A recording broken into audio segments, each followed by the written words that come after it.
Stock market budget के बाद परेशान है। परेशानी की बहुत बड़ी वजह है। बड़ी वजहों में सबसे बड़ी वजह तो यह है कि सरकार ने अपने हाल ही में लोगों को जिस तरह पहले तो शेयर मार्केट की तरफ भेजा कि म्यूचुअल फंड सही है, शेयर मार्केट बढ़िया ग्रो कर रहा है, देश तेजी से बढ़ रहा है, हमारी इकोनॉमी बहुत तेजी से चल रही है, चलो शेयर मार्केट में निवेश करो।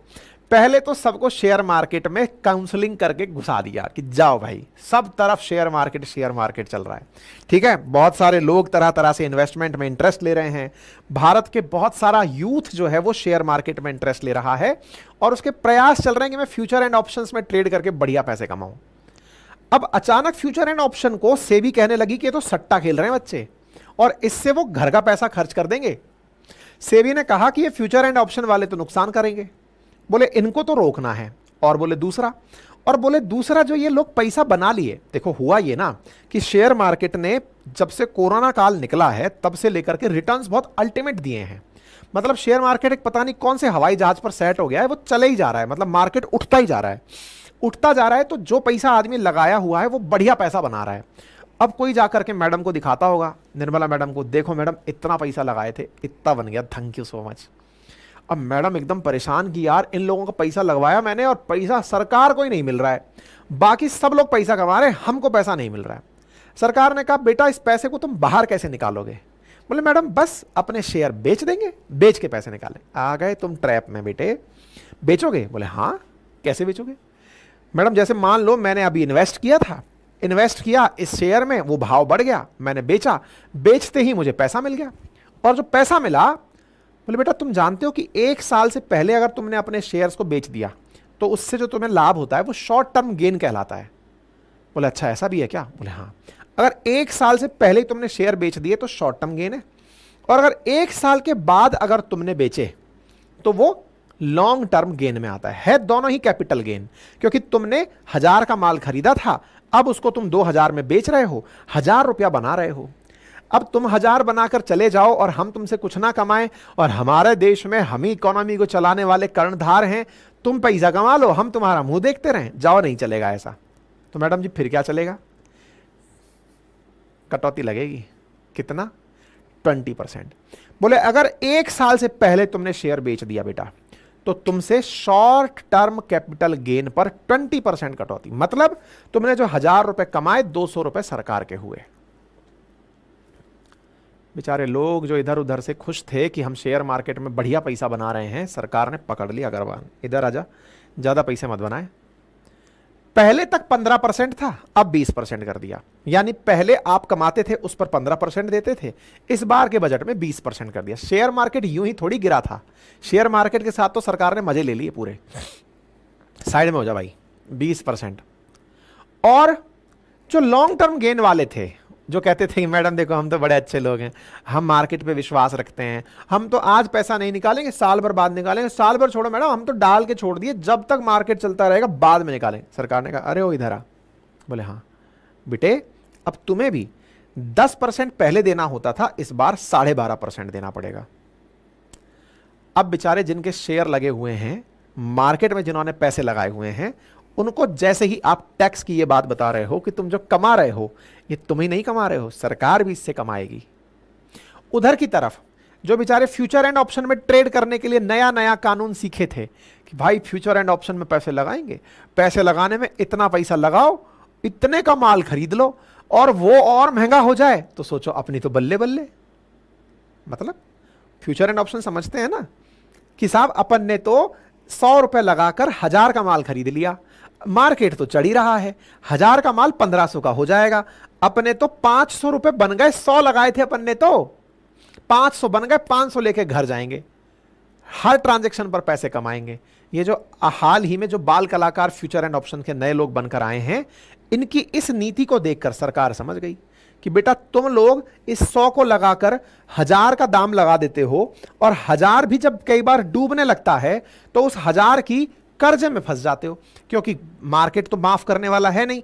जो 100 लगाकर 1000 का माल खरीद लिया था, वो 1000 का माल अगर डूबने लगा तो वह 1000 का माल भी आपके सिर बंध जाता है कि साहब ये इसका था, तो 1000 रुपए भी सरकार आपसे लेती है कि भाई तुझे 100 रुपए लगाया था ना, मैं तो 100 ही रुपए लगाया था, पर तू तो 100,000 का माल खरीद लिया था ना।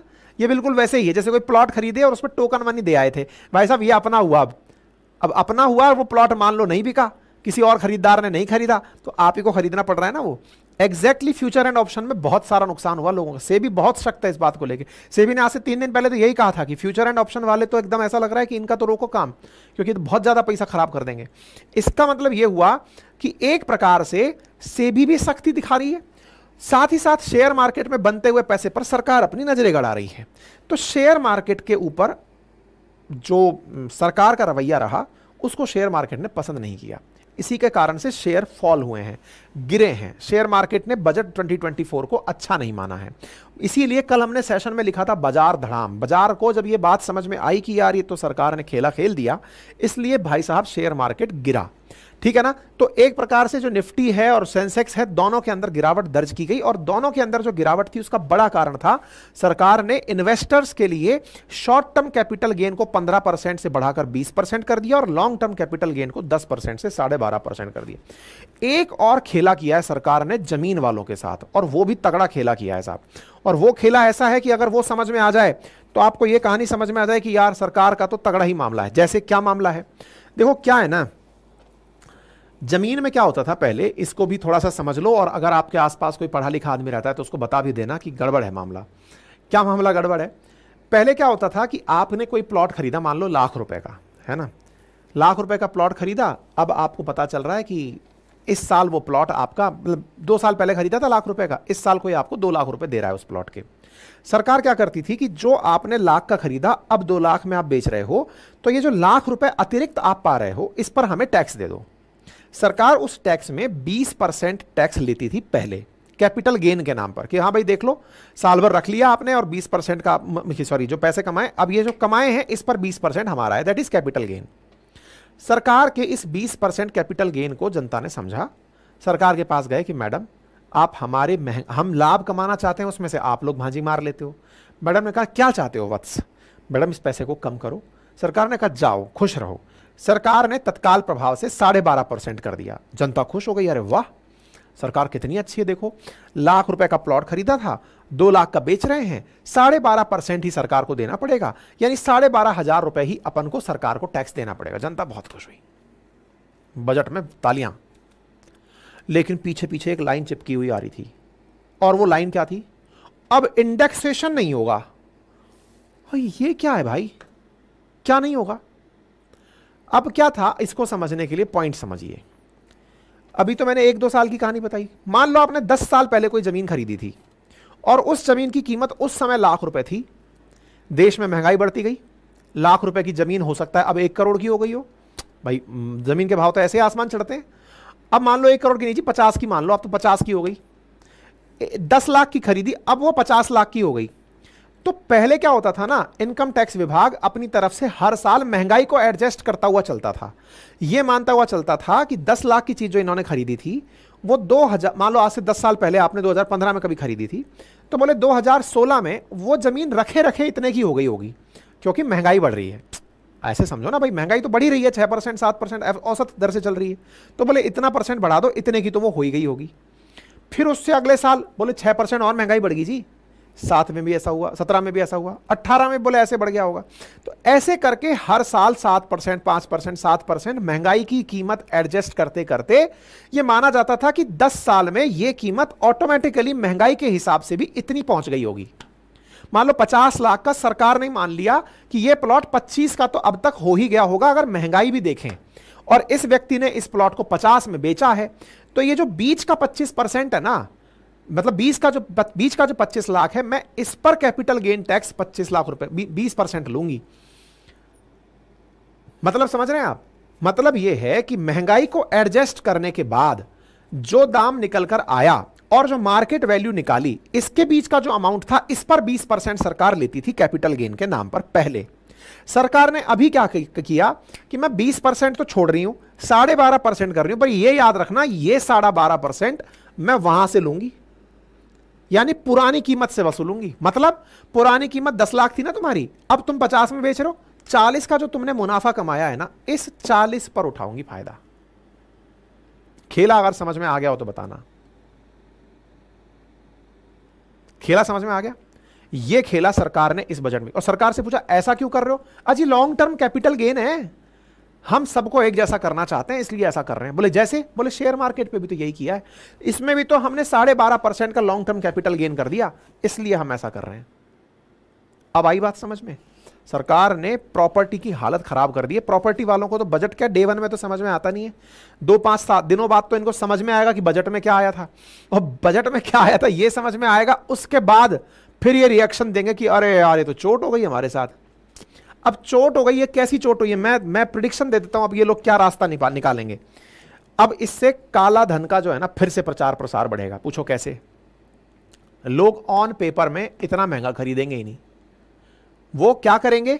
सामने वाली जो पार्टी प्लॉट बेचने वाली थी, अब उस पार्टी से कहेंगे, पार्टी वाला खुद ही कहेगा कि भाई सुन, मैं मेरे 10 का प्लॉट 50 में पेपर पर भेजकर क्यों परेशान रहूं, पहले 50-40 लाख का मुनाफा कमाया, उस पर 12.5% सरकार को चुका दूं। इससे अच्छा है महाराज सुनो, मुझे तो 10 लाख जो मैंने लिया था ना, मुझे तो 11 लाख में बेच दो। सरकार तो मान ही नहीं रही ना, महंगाई बढ़ी है। सरकार तो कह रही है कि इन्फ्लेशन है ही नहीं, एडजस्टेड करना ही नहीं है। इन्फ्लेशन अगर एडजस्ट कीमत पर नहीं करना है, मैंने 10 में खरीदा था भाई, मेरे को 11 में दे दे, तू तो 10 में ले ले। मैं कह दूंगा कि तू बेनसीब का था, बिक गया इतने में ही। और बाकी पैसा? बोले बाकी पैसा ऊपर से है। ऊपर से बोले तो ब्लैक मनी से। और मैं आपको बता दूं, आज भी प्रॉपर्टी में सबसे ज्यादा ब्लैक मनी इन्वॉल्व है। सरकार कितना भी काला धन पर कितना प्रयास कर ले, लेकिन कोई भी प्लॉट, संभवतया कोई भी प्लॉट 100% नंबर 1 में नहीं बिकता है। सब लोग चाहते हैं कि साहब किसी ना किसी तरीके से टैक्स बचा लें, कैपिटल गेन टैक्स बड़ा बचा लें और उससे अपनी आय को बचा के रख लें। ठीक है, यह खेला खेल दिया सरकार ने इस बार के बजट में। ठीक है, तो एक प्रकार से सरकार का ये जो तरीका है, सरकार को करना क्या चाहिए था? कैपिटल गेन टैक्स को 20 से 12.5 करना चाहिए था, लेकिन इंडेक्सेशन नहीं हटाना चाहिए था। यानी कि जो परसेंटेज वाला सिस्टम है ये नहीं हटाना चाहिए था, लेकिन ये हटा दिया तो खेला हो गया। ठीक है साहब, तो गेन 2 प्रकार के हैं, लॉन्ग टर्म और शॉर्ट टर्म। ये लॉन्ग टर्म शॉर्ट टर्म मैंने आपको बता दिया। हम जो इन्वेस्टमेंट करते हैं वो डेट में या इक्विटी के अंदर करते हैं। डेट का मतलब किसी का कर्जा खरीद लिया आपने, इक्विटी का मतलब किसी का अंश खरीद लिया। ये सब बातें मैंने पहले भी कई बार बताई हैं। तो इस बार सरकार ने शेयर मार्केट के साथ जो किया वो कैपिटल गेन टैक्स को बढ़ा दिया है। और ये कैपिटल गेन टैक्स का पूरा लंबा चौड़ा इतिहास रहा है, लेकर 1947 से लेकर अभी तक ये कैपिटल गेन टैक्स का काम चल ही रहा है। ठीक है, मैंने ये बता दिया। दूसरा काम जो फ्यूचर एंड ऑप्शन वालों के साथ किया है, उनके साथ किया है, उनका एसटीटी जो टैक्स था ना, सिक्योरिटी ट्रांजैक्शन टैक्स, वो बढ़ा दिया है। मतलब जहां 0.01% था वो 0.02% कर दिया, जस्ट ट्वाइस कर दिया है। और साथ ही साथ उनका जो ऑप्शन ट्रांजैक्शन है उसको तो कई परसेंट बढ़ा दिया, 0.06% से 0.1% कर दिया है। एक प्रकार से इसको यूं समझा जाए कि अगर सरकार पहले फ्यूचर एंड ऑप्शन में ट्रेड करने वाले लोगों से पैसे लेती थी अपनी मेहनत के सर, क्योंकि सरकार, देखो आप जब भी व्यापार कर रहे हो ना, सरकार सब पे पैसे कमा रही है। तो जब आप फ्यूचर एंड ऑप्शन में ट्रेड कर रहे थे तो सरकार उस पर एक टैक्स वसूलती थी आपसे, एक टैक्स के ऊपर, सिक्योरिटी के ऊपर, लाइक स्टॉक म्यूचुअल फंड जैसे आप कुछ भी खरीद रहे हैं तो उसके ऊपर आपसे एक टैक्स वसूला जाता था। अब वो जो टैक्स था जो डायरेक्ट आपके ऊपर लगता था, अब उस टैक्स को और ज्यादा बढ़ा दिया गया है। और इसका असल मकसद क्या है? फ्यूचर एंड ऑप्शन को किसी ना किसी प्रकार से रोकना। फ्यूचर एंड ऑप्शन की स्ट्रेटजी को रोकने से पहले मैं आपको ना ये वाली लाइन दिखा देता हूं आज से 3 दिन पहले की, जिसमें सेबी चेयरमैन बोली थी कि घर की सेविंग सट्टेबाजी में जा रही है। फ्यूचर एंड ऑप्शन की कमाई पर 30% तक की सरकार की टैक्सेशन की तैयारी है। इसका मैं बहुत बड़ा कारण बता देता हूं, क्योंकि आप में से बहुत सारे बच्चे जो इनिशियली ट्रेडिंग में उतरते हैं, जिन्हें मतलब ये समझ में तो आ गया कि ट्रेड करना होता है, शेयर मार्केट में उतरना होता है, वो लोग क्या करते हैं इनिशियल स्टेज में अपना बहुत सारा पैसा तो होता नहीं है, वो क्या सोचते हैं कि मार्केट ऊपर चढ़ रहा है, सभी लोग कह रहे हैं मार्केट चढ़ रहा है, मार्केट चढ़ रहा है। उन्हें यह नहीं पता होता है कि मार्केट टॉप 3 कंपनीज का चल रहा है, टॉप 30 कंपनीज का चल रहा है कि टॉप 50 कंपनीज का चल रहा है। बस वो तो मार्केट चढ़ रहा है, इस खुशी में खुश हैं। अब वो जिस खुशी में खुश हैं कि इतनी कंपनीज का मार्केट चढ़ रहा है, वो बेचारे जाके इन्वेस्टमेंट लगा देते हैं। उनको ये पता नहीं चलता है कि ये मार्केट का नंबर जिस कंपनी में आपने पैसे लगाए हैं इसका बढ़े, ये जरूरी नहीं है। अब वो जाकर पैसा लगा दिए, अनुभव है नहीं, फाइनेंशियल लिटरेसी है नहीं, बातें बाजार की देख नहीं रखा, तो फाइनेंशियल लिटरेसी के अभाव में जाकर इन्वेस्टमेंट कर दिए। इन्वेस्टमेंट के नाम पर क्या किए? जैसे प्लॉट की अपन साई दे के छोड़ देते हैं, ऐसे साहब वहां जाकर के आपने शेयर की साई छोड़ दी कि साहब ये लो, हमको 1,000 रुपए का शेयर 100 रुपए में मिल रहा है, शेयर मार्केट का जो ब्रोकर है वो कह रहा है कि लो भाई इतने पैसे में लगाकर आपने ये शेयर खरीद लिया, अगर ये शेयर ज्यादा का बिका तो आप इससे मुनाफा कमा के बाहर निकल लो। हम सोचते हैं कि थोड़े से पैसे लगा के बढ़िया मुनाफा कमा के साइड में निकल सकते हैं, लेकिन उलट क्या होता है कि आपने ज्यादा पैसे के लालच में ये काम किया तो सही, लेकिन इसका रिवर्स आ जाता है। रिवर्स क्या हो जाता है, आपका पैसा गया अगर वो शेयर नीचे गिर गया, और जब नीचे गिर गया तो आपने जो पैसे से पोजीशन ली थी ना वो भी छूट गई, और पोजीशन छूट गई तो वो पूरा की पूरा शेयर आपके सिर बंध गया कि साहब 1,000 रुपए में आपने लगाई थी ना बोली उसकी, अब ये 1,000 रुपए आप ही को देने पड़ेंगे। अब 1,000 रुपए आपको देने पड़ेंगे, 100 के लालच में 1,000 में घुस गए, ये सट्टा नहीं है तो और क्या है। इसके लिए फिर आप कर्जदार हो जाते हो, क्योंकि सरकार वहां पूरा कंपनी जानती है आपके बारे में सब, आपने इनकम टैक्स से क्या लिया, आपको फ्रॉड घोषित कर देगी वहां से। इस चक्कर में ये बड़ा दिक्कत है, और इसलिए सरकार इस फ्यूचर एंड ऑप्शन ट्रेड पर बहुत ज्यादा सख्ती बरतना चाहती है। लेकिन मैं एक चीज बता दूं, यहाँ पे फ्यूचर एंड ऑप्शन ट्रेड ने ही इन दिनों शेयर मार्केट को इतना बूम दिया हुआ था, तो अगर फ्यूचर एंड ऑप्शन पर सरकार 30% टैक्स का प्लानिंग कर रही है तो मार्केट भी थोड़ा सा हिलेगा, नीचे गिरेगा। तीसरा एक काम शेयर मार्केट के लिए और किया है वो है बाई बैक स्टॉक के ऊपर। जैसे क्या होता है, समटाइम्स आपने मान लीजिए किसी का शेयर परचेज कर रखा था, XYZ कंपनी थी, आपने उसका शेयर परचेज कर लिया था, अंबुजा सीमेंट का कर लिया था, अडानी का कर लिया था, टाटा का कर लिया था, किसी का भी शेयर परचेज कर लिया था, और कंपनी को अचानक ये ख्याल आता है कि यार मैं मेरे शेयर वापस खरीद लेती हूँ इन लोगों से। पहले 500 में शेयर बेचा था, इन लोगों के पास में इसकी वैल्यू 1,000 रुपए हो रखी है, मैं 1200 में मेरा शेयर वापस खरीद लेती हूँ। इसको बाई बैक कहते हैं। आप बड़े खुश हुए कि साहब मेरा तो शेयर वापस, कंपनी वापस अपने पास ले रही है तो मेरा शेयर तो बढ़ के भाव मिलेगा। तो बाई बैक का जो लाभ आपको मिल रहा होता है, सरकार उस पर भी टैक्स वसूल रही है। सरकार कह रही है कि मैं तो बाई बैक पर भी, जो कंपनी पैसा ले जा रही है उसमें जो डिविडेंड मिल रहा है ना, उस पर भी टैक्स वसूलूंगी। मतलब अगर आपको ये लग रहा है कि शेयर धारक होने के नाम पर आपको इतना लाभ मिल रहा है तो मेरे को उस पर भी पैसे दो। तो सरकार ने शेयर मार्केट को पहले तो बढ़ाया, बढ़ाने के लिए पूरी सुविधाएं विकसित की कि हाँ भाई लोगों को लगे कि शेयर मार्केट कितना बढ़िया चल रहा है। सरकार ने अब उसमें से फसल काटने की तैयारी कर ली है। तो एक प्रकार से जो भी लोग शेयर मार्केट में इन्वेस्ट किए हुए हैं वो थोड़ा सा अपने आप से चीट फील कर रहे हैं। बाईबैक क्या होता है, इस पर मैंने ऑलरेडी एक सेशन किया हुआ है, आप जाकर उसे देख सकते हैं, पेटीएम ने जब किया था। हाँ, एक राहत स्टार्टअप्स को सरकार ने दी है एंजल टैक्स के माध्यम से। और उसमें क्या है कि कई बार क्या होता है कि आप लोग अपने स्टार्टअप के लिए फंड रेज करते हैं, तो जो फंड रेज करते हैं ना, तो ये टैक्स उन निवेशकों के लिए जो कि मतलब जैसे मान लीजिए किसी कंपनी को आपने इतना पैसा दिया कि आप इस पैसे को यूज करें और कंपनी को चलाएं, तो सरकार उस पैसे पर भी टैक्स वसूल लेती थी। इस बार उसको माफ कर दिया एंजल टैक्स को कि ठीक है, angel tax for all classes of investor to be abolished to bolster Indian startup ecosystem. तो एक प्रकार से इन्वेस्टमेंट अब स्टार्टअप में बहुत अच्छे से आ जाएगा। इसके लिए सरकार ने प्रयास किया है कि स्टार्टअप में पैसा लगाओ, ताकि स्टार्टअप में पैसा लगेगा एंजल टैक्स बन करके, और एंजल इन्वेस्टर बन के पैसा लगाओ, और पैसा लगाओगे तो उस पर हम टैक्स नहीं लगाएंगे, ये सरकार ने अपने स्तर पर कहा है। ठीक है ना। Corporate tax on foreign companies to be reduce to, corporate tax को 35% तक कर दिया गया है, और ये बाकी तो चीजें आपके काम की है नहीं। ठीक है साहब, तो उम्मीद है अब आपको ये बात भी समझ में आ जाए। एंजल टैक्स के बारे में मैंने आज से 6 दिन पहले एक सेशन डाला था, उसमें बताया था कि एंजल टैक्स को हटाने की मांग की जा रही है और सरकार आने वाले समय में हटा सकती है। ठीक है ना। बजट घोषणा में इसकी घोषणा हो गई, ये हमने पहले भी आपको बताया था। ठीक है, चलिए, तो बाकी ज़्यादा डिटेल में आपको अर्थशास्त्र समझनी है, ज्योग्राफी समझनी है, हिस्ट्री पॉलिटी समझनी है, तो उसके लिए हमारे कोर्सेज उपलब्ध हैं। आप जाकर के अपनी पाठशाला ऐप से उन्हें एक्सेस कर सकते हैं। हमारे नोट्स भी उपलब्ध हैं, हैंड रिटन, घर पे बैठ करके आप उन्हें